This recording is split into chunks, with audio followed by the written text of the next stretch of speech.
One loss, 10 wins. Somehow, the loss feels bigger.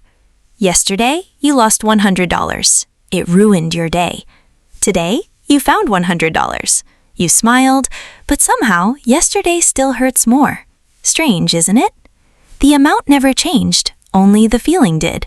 Why? Maybe you've noticed this before. One mistake can erase 10 successes.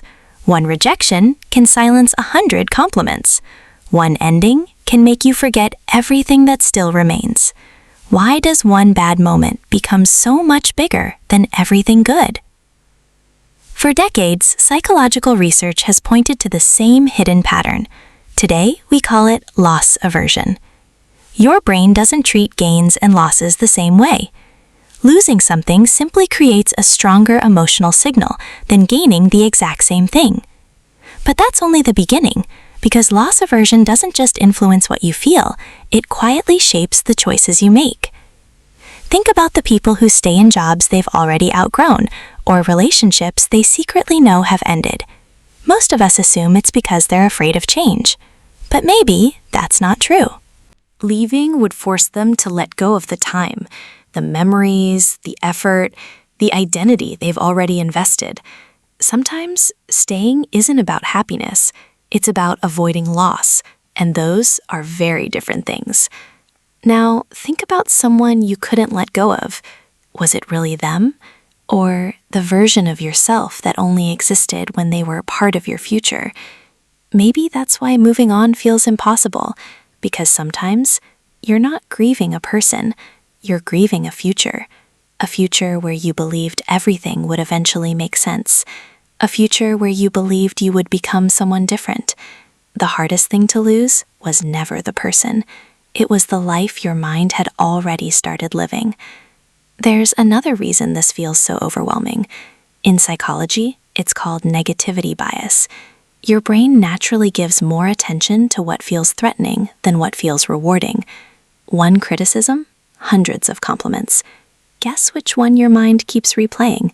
Not because it's more accurate, because your brain believes it's more important.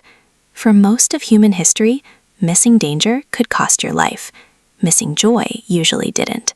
Your brain evolved to protect you, not to make you happy. This is the part we've misunderstood all along. Your mind doesn't remember what matters most. It remembers what feels most dangerous.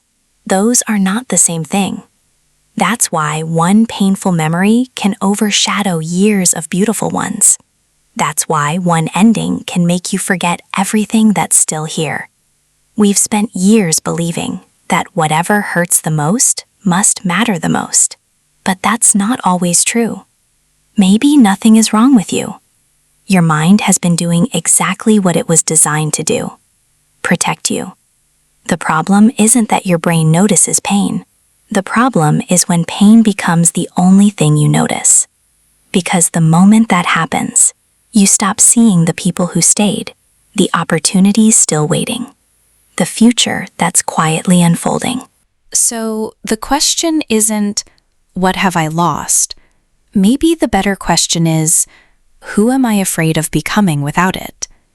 Nothing is wrong with you. Maybe your mind has simply been trying to protect the life it once believed in. But protecting the past can sometimes keep us from meeting the person we're still becoming. Every feeling has a reason. Every decision has a hidden psychology. But sometimes, the biggest change doesn't come from learning something new. It comes from seeing yourself differently. And once you see the invisible, you can never unsee it. That's why we do it.